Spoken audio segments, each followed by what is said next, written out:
Kun qophii nam jabaatim qophii nam jabaa keenya harraatiin ammoo nama jabaa tokkom wallisaafim qabsaawaa artisti Mustafaa Harawwee qabannee isinii dhiyaanneeti jirram hanga xumura qophii teenyattim turtiin wajjin taasisaa isiniin jecham an kan qophii nam jabaa harraa isinii dhiyeessu ammom Uudii Musaatim turtiin teessan ammas nufaan haa taatu isiniin jennam.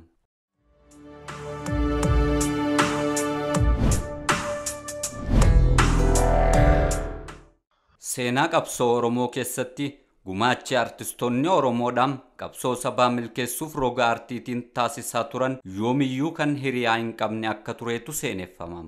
Wallistoota Oromoodhaan sirba warraaqsaa sirbuudhaan hubannoofim hidhannoo sabni kun gama siyaas dinagdeetiin akkasumas ammoo hawaasummaatiin lammiiwwan isaanii cimsuudhaan ummata dammaqsaa turan keessaa artisti Mustafaa Harawwee nama aartiidhaa kan kennaa uumamaa qabuufim ummata isaa birattis ammoo jaalalaafim kabajaa guddaa ganamaan horate keessaa nama tokko akka tureetu seeneffamam. Urjiiwwan ba'a biiftuudhaan guddina aartii Oromoo keessatti kanneen qooda hin goomne gumaachaniifim warreen bahaara aartii Oromoo kan harraa kanaaf kaleessa madda ta'an muraasa keessaa artisti Mustafaa Harawwee nama jalqabaa akka tureetu seenaa keessatti himamam. Artisti Mustafaa Harawwee maqaan dhaloota isaa Mustafaa Abdii kan jedhamu yoo ta'u bara 1950 hundannee naannoo magaalaa Harar ganda Harawweetti abbaa isaa obbo Abdii Ahmadii fi haadha isaa aadde Aashaa ammoo irraa akka dhalateetu seeneffamam. Ajaba meelash gootai nanote laal shagiye nanote gon shagiye marime ho nasirbe wali beina shagoye marime. Mustafaa Harawwee artistii qofa osoo hin taane qabsaa ogummaa aartii qabuun hawaasa isaa barsiisuu bashannansiisuufim dammaqsuu irratti hojjechuudhaan milkaa'ina guddina aartii Oromootiif wallisaa ganamaan qooda guddaa gumaache ta'utu seenaa keessatti dubbatamam. Wallisaa Mustafaa Harawwee ogummaa aartii uumamaan qabu cinaadhattis ogeessa cimaa uffata hodhuudhaan beekamuufim ogummaa harkaa qabuunis magaalaa Hararitti hojii uffata hodhuu irratti bobba'uudhaan hojjechaa nama ture akka ta'etu himamam. Artistiin seena qabeessi kun ogummaa uffata hodhuu qabuunis aadaa fi seenaa Oromoo tarkaanfii takka fuulduratti siisuu bira tareem kennaa aartiidhaa uumamaan badhaafame maddiidhatti ogummaa qabuun uffata aadaa Oromoo hodhuudhaan ummata isaa biraan ga'uu bira dabruudhaan guddina aadaa Oromoo keessatti gumaacha guddaa taasisuu isaatu seeneffamam. Mustafaa Harawwee umrii daa'imummaa isaatiin nama barumsa diin Islaam jechuunis ammoo artistiin kun nama ijoollummaa isaatiin barnoota amantaa Islaamaa barachaa ture yoo ta'u barumsa amantaa barachaa tureenis beekumsa shari'aa yookaan ammoo barumsa amantaa musliimaa fi beekumsa ammayyaa hanga tokko eega horate booda goonni artiidhaa kun beekumsa umrii ijoollummaatiin horate kana ummata isaatiin tajaajiluu akka jalqabeetu seenaa keessatti himamam. Bara sirnoonni impaayera mootummaa Itoophiyaa durii walduraa duubaan Oromiyaa kutaa garagaraa muranii dabarsanii qaama biraatiif kennaa turaniifim maqaa kutaalee Oromiyaa garagaraa ayyaalaallattoota kaadiree sirnoota dhufaa dabraa wajjin ta'uudhaan jijjiiruudhaan eenyummaa Oromootiifim saba guddaa kana awwaaluuf tattaaffii taasisaa turanittis ogummaa aartii rabbiin isa badhaaseen wallisaafim qabsaa'aa Mustafaa Harawwee sirna nama nyaataa durii hunda dura dhaabbachuudhaan Oromiyaafim Oromoof akka falmaa tureetu seenaa keessatti himamam. Raji kenya jawate dargaggeeyyi qabsoodee nyaamni jawaana. Raji kenya jawate dargaggeeyyi qabsoodee nyaamni jawaana. Tokkummaa lafaa kaanee dargaggeeyyi qabsoodee nyaamni jawaana. Raji kenya jawate dargaggeeyyi qabsoodee nyaamni jawaana. Tokkummaa lafaa kaanee dargaggeeyyi qabsoodee nyaamni jawaana. Raji kenya jawate dargaggeeyyi qabsoodee nyaamni jawaana. Raji kenya jawate dargaggeeyyi qabsoodee nyaamni jawaana. Bara dukkanaa kan cubbuu fi shirrii ardi irratti wal xaxeem dhugaan hagoogamte san keessatti bara ayyaalaallattoonni Oromiyaa ciranii gabaaf dhiyeessaa turanittis artisti Mustafaa Harawwee umrii dargaggummaa isaatiin shaggooyyee keessatti Shankoora Harawwee kan muuzaawwal keessaa karuma Harar deemuutu Harawwees nama geessaa. Ifaa dhaamiin qabne nuura samii keeysaa yoo wal agarree hamma dur waa geeysaa azaabaa jannatas rabbumaatuun nama geeysaa ilma abbaan bahulaa gufuu teessu dheeysaa jechuudhaan ayyaalaallattoota biyya abbaa isaanii Oromiyaa diinaa wajjiin ta'uudhaan sharasharaa turaniifim maqaa jijjiirurraa hanga kutaa ciranii diinaa kan nuutitti itti deemaa turan mara fuuldura dhaabbachuudhaan shaggooyyee keessatti dhugaa itti himaa akka tureetu seenaa keessatti himama. Artist Mustafaa Harawwee sirboota warraaqsaa, sirboota fincila ummataa finiinsan, sirboota diddaa ummataa sirna gabroomsaa yeroos ture irratti hammeeysaniifim sirboota sabboonummaa ummataa finiinsuudhaan lammiiwwan biyyattiidhaa dammaqanii qabsoodhaaf akka hiriiran taasisuu keessatti wallee qooda olaanaa qabanis wallisaa wallisuudhaan oolmaa guddaa lammiiwwan biyyattii kanaatiif oole keessaa isa hangafa akka tureetu seeneffama. Qabsaa'aadhaafim artisti Mustafaa Harawwee ogummaa aartii qabuun guddina aadaa afaaniifim seenaa Oromoo keessatti gumaacha taasisuu bira dabrem saba isaatiif ammoo ogummaa rabbiin uumamaan isa badhaase tanaan sagalee ta'uudhaan tajaajilaa akka tureetu seeneffama.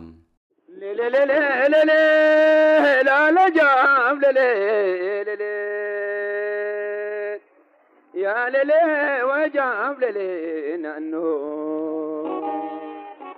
shurabe wajam lele gule wali sunna dibde laldi sunna mararte ajab sila kajalala kallo to butena bararte Funik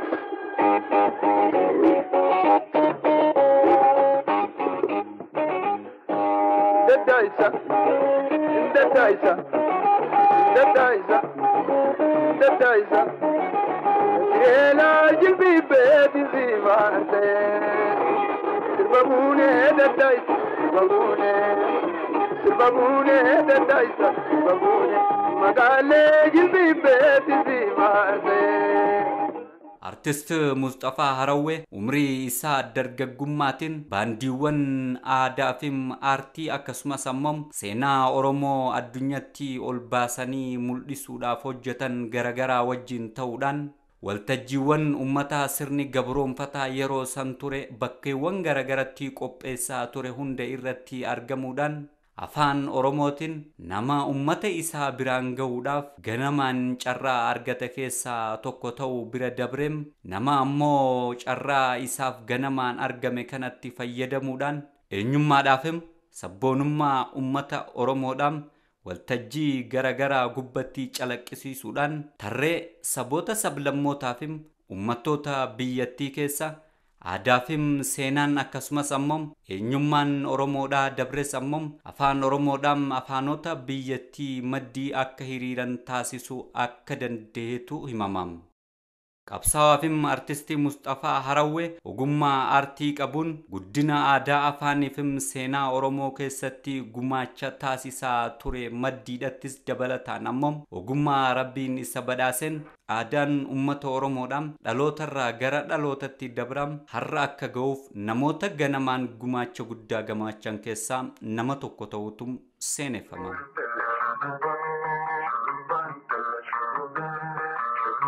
Mardu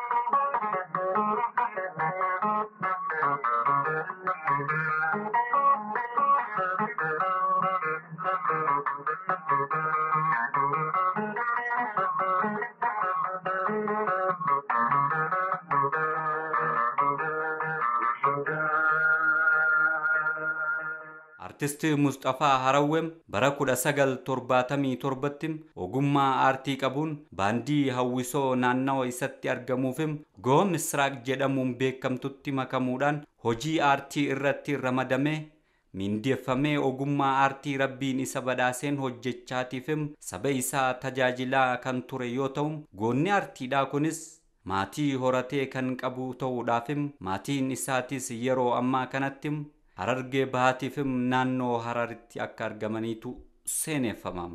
Mustafaa Harawwee yeroo sanitti baandii naannoo isatti argamuufim Goo Misraaq jedhamuun beekamu jalqaba seenuudhaan hojjechuu haa jalqabu malee baandiiwwan garagaraa keessatti miseensa ta'uudhaan artistoota baha biiftum urjii muuziqaa Oromoo turan hedduu wajjin ta'uudhaan guddina aartii Oromootiif gumaacha olaanaa taasisaa akka tureetu seenaa keessatti himamam.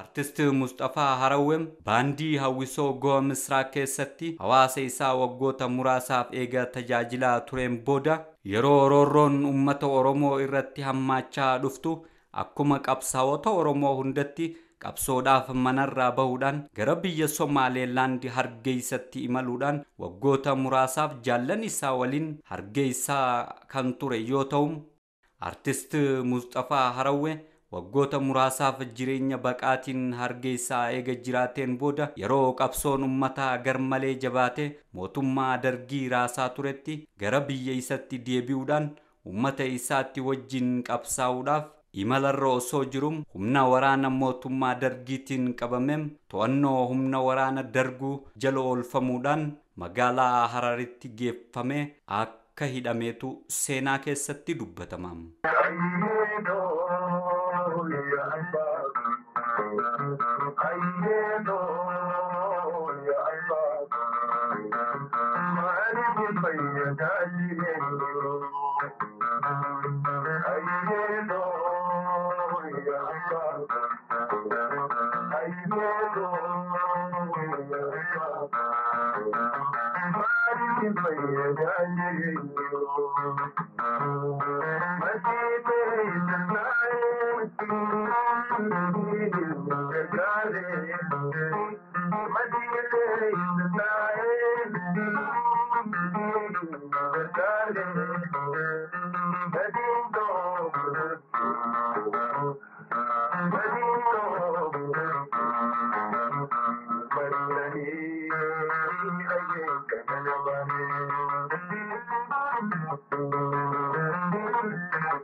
Xumuraa irrattis mootummaan dargiidhaan qabsoo cimaa uummanni taasisaa tureen capharraa yeroo jirutti Artist Mustafaa Harawweetiifim jaallan qabsoo isaa lakkoofsaan hedduu ta'an iddoo itti hidhamanii turan irraa waraana mootummaa dargiitiin baafamuudhaan haala hedduu suukanneessaa ta'eefim argaa fi dhageettii dhala namaatiif hin tolleen jumlaadhaan boolla tokkotti ammarree isatti akka rashanamaniitu seeneffamam.